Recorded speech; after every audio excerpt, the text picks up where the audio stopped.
एक गांव में रूपा नाम की औरत अपने पति भीमा और बच्चों चुटकी और नन्हे के साथ रहती थी। वो बहुत गरीब थी। एक दिन वो अपनी सहेली से बात कर रही होती है। अरे रूपा, ये तुमको क्या हो गया? तुम तो सूखती जा रही हो, कोई चिंता है क्या? अब शीला, तुमसे क्या छुपाना, मेरी तो जिंदगी खराब हो गई है। भीमा की नौकरी छूट गई है, जो भी हमने जमा किया था वो सब खत्म हो गया है और 2 दिन से तो बच्चे भी खाली पेट ही सो रहे हैं। पता नहीं कैसे जिंदगी चलेगी। कई बार तो मन में आता है कि सबके साथ जहर खाकर आत्महत्या कर लूं, लेकिन बच्चों की शक्ल देखकर बस रुक जाती हूँ। अरे नहीं नहीं, ऐसा मत बोलो रूपा, आत्महत्या किसी बात का इलाज थोड़ी ना है। एक काम क्यों नहीं करती, तुम खुद कोई काम कर लो। फिर शीला चली जाती है। भला हुए इस शीला का जो इसने मुझे मेरी काबिलियत याद दिला दी।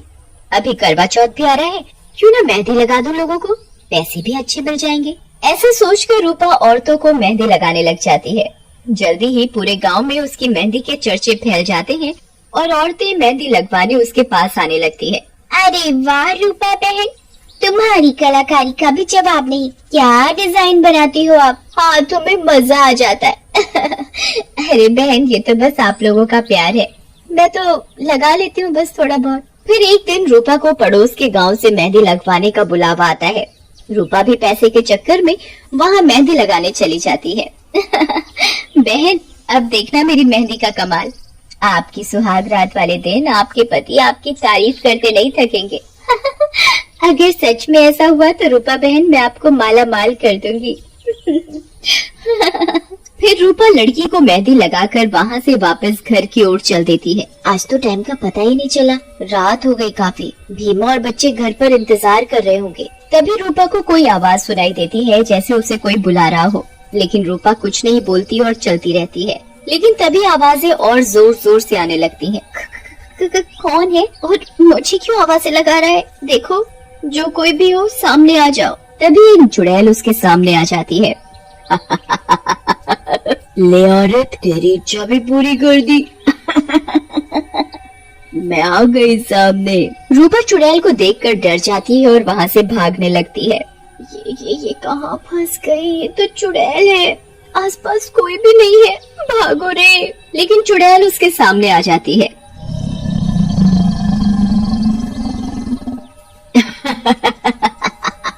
कहाँ तक भागेगी? भला चुड़ैलों से भी कोई भाग सका है? अब मैं तुझे खा जाऊंगी। नहीं चुड़ैल जी, मुझे छोड़ दो, मेरी तो छोटे छोटे बच्चे हैं। मैं तो मेहंदी लगाने का काम करती हूँ, इसी से हम गरीबों का गुजारा होता है। यदि आप मुझे मार देंगे तो मेरा तो सारा परिवार मर जाएगा। ओहो, कितना रोती है तू। चल बता, ये मेहंदी क्या होती है और मुझे भी लगा के दिखा। फिर रूपा चुड़ैल के हाथों में मेहंदी लगा देती है। मैंने आपको मेहंदी लगा दी है चुड़ैल जी, बस अब आप इसे थोड़ी देर में धो लेना, आपके हाथ एकदम से सुंदर हो जाएंगे। अब तो मुझे जाने दो। मैं अभी थोड़ी देर में हाथ धो के देख लूंगी, लेकिन मैं तुझे एक शर्त पर छोड़ूंगी। कल तुझे फिर से आना होगा, नहीं तो मैं तेरे घर पर आकर तेरे पूरे परिवार को कच्चा खा जाऊंगी। और हाँ, ध्यान रहे, ये बात तू किसी से नहीं कहेगी। फिर रूपा वहाँ से चली जाती है। उधर थोड़ी देर बाद चुड़ैल अपना हाथ धो लेती है। वाह, ये रूपा तो सच बोल रही थी। मेरे हाथ तो वाकई काफी अच्छे दिख रहे हैं। मैं तो बिल्कुल नई नवेली दुल्हन जैसी लग रही हूँ। अगले दिन रूपा डर के मारे चुड़ैल के पास पहुँचती है। मैं तेरी मेहंदी से सच में खुश हुई हूँ, इसलिए मैं तुझे जिंदा छोड़ रही हूँ। चली जा और ये ले मेरी तरफ से मेहंदी लगाने की कीप ले ले, इससे तू ज्यादा आसानी से मेहंदी लगा सकेगी। फिर चुड़ैल वहाँ से गायब हो जाती है और अगले दिन गांव में एक शादी होने वाली होती है। रूपा वहाँ मेहंदी लगाने जाती है। ए रूपा बहन, ऐसी मेहंदी लगाना कि मेरे पति पहली रात ही मुझ पर लट्टू हो जाए। रूपा लड़की को मेहंदी लगाकर अपने घर चली जाती है। अगले सुबह उस लड़की की लाश गांव के किनारे पड़ी मिलती है। उसका सिर गायब होता है और शरीर जगह जगह से कटा फटा होता है। अरे बेचारी, आज ही इसकी शादी थी और शादी के एक दिन पहले किसी जानवर का शिकार बन गई। फिर गांव वाले उसका अंतिम संस्कार कर देते हैं। कुछ दिन बाद गांव में एक और शादी होती है। रूपा उसे मेहंदी लगाकर निकल जाती है। उसी रात जब वो औरत सो रही होती है तभी वहाँ पर वही चुड़ैल आ जाती है। उठो राजकुमारी जी, उठो, ज्यादा अपने राजकुमार के सपने मत देखो। कौन हो और यहाँ क्या कर रही हो? मुझे देखकर भी नहीं पहचाना। फिर ऐसा कहकर चुड़ैल लड़की को मार डालती है। अगले दिन जब गांव वालों को लड़की की मौत का पता चलता है, आहा, ये तो बहुत बुरा हुआ। बताओ, गांव की जवान औरतों को मार रहा है कोई, वो भी घर में घुसकर। पता नहीं भैया क्या माजरा है। कुछ दिन बाद करवा चौथ होता है और गांव की औरतें रूपा से मेहंदी लगवाती हैं। लेकिन अगले ही दिन उन सब औरतों की मौत हो जाती है। ये सब देखकर गांव वाले एक जगह इकट्ठे होते हैं। अरे भैया, इसी तरह होता रहा तो ये गांव तो बिना औरतों का हो जाएगा और फिर हम सब का होगा। सही कहा तो भाई, मेरी तो अभी शादी भी नहीं हुई, लेकिन हम सब क्या करें। एक तो बात आप लोग नोटिस किए हैं, जिस की मौत हुई है सबके हाथ में मेहंदी लगी थी। हमका लागत है ये मेहंदी में ही कौनो राज है और कोई चुड़ैल का काम है।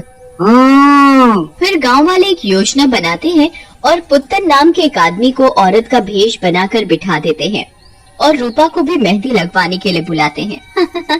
अरे बहन, तुम्हारी शादी तो परसों है, अभी से ही तुम इतना बड़ा घूंघट करके बैठी हो, सुहाग रात के दिन क्या करोगी? हाँ बहन, हम क्या करेंगे, जो करेगा वो तरक्की करेगा। फिर रूपा पुत्तन को मेहंदी लगाकर चली आती है। उधर रात होते ही चुड़ैल पुत्तन के घर आती है। गांव वाले भी पुत्तन के घर के बाहर बैठे रहते हैं, लेकिन उन्हें चुड़ैल दिखाई नहीं देती। पुत्तन अपने घर में औरत के भेष में बैठा रहता है। ये रूपा के चक्कर में मुझे तो रोज जवान औरतों का दिल खाने को मिल रहा है। उधर जैसे ही पुत्तन चुड़ैल को देखता है, डर जाता है और भागने लगता है। मर गया रे, ये तो चुड़ैल है भैया, बचाओ बचाओ। ये तो मर्द लग रहा है, लगता है गांव वालों को पता चल गया है, अब इन सबको मारना पड़ेगा। चुड़ैल भी पुत्तन के पीछे पीछे उसके घर से बाहर आ जाती है और उसका पीछा करने लगती है। तभी एक गांव वाला उसके पैरों के नीचे एक लकड़ी लगा देता है, जिससे चुड़ैल ठोकर खाकर गिर जाती है। गांव वाले उसे जल्दी से पकड़कर रस्सी से बांध देते हैं। तब तक रूपा और भीमा भी वहां आ जाते हैं। गांव वालों, छोड़ दो मुझे, नहीं तो मैं तुम सबको जिंदा नहीं छोड़ूंगी, छोड़ दो। मैं तुझे पहचान गया दुष्ट चुड़ैल, पहले भी तूने इसी तरह गांव वालों को परेशान किया था। तब सब गांव वालों ने सुरक्षा घेरा बनवाया था और तुझे गांव के बाहर भेज दिया था, लेकिन तू फिर आ गई। मैं आ गई बुड्ढे, और पहले से भी ज्यादा ताकतवर होकर आई हूँ। और बस कुछ औरतों का दिल खा लूं, फिर मैं अमर हो जाऊंगी। तुम लोगों ने जादू कर मुझे गांव में अंदर आने से रोक दिया था ना, लेकिन मैं फिर भी आ गई। ये सब मेरी वजह से हुआ है, न मैं डरती हूँ, न ये चुड़ैल ऐसा सब कर पाती, और न इसके दिए कीप से मैं लोगों को मेहंदी लगाती। कीप का नाम सुनकर सरपंच जी भीमा को वो कीप लाने को बोलते हैं।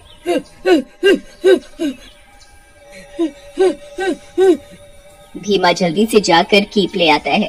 भीमा, जल्दी से इस कीप को जला दो, इससे इस चुड़ैल का जादू भी खत्म हो जाएगा और यह चुड़ैल भी जल जाएगी। भीमा कीप को जला देता है। कीप के जलते ही चुड़ैल भी जलकर भस्म हो जाती है।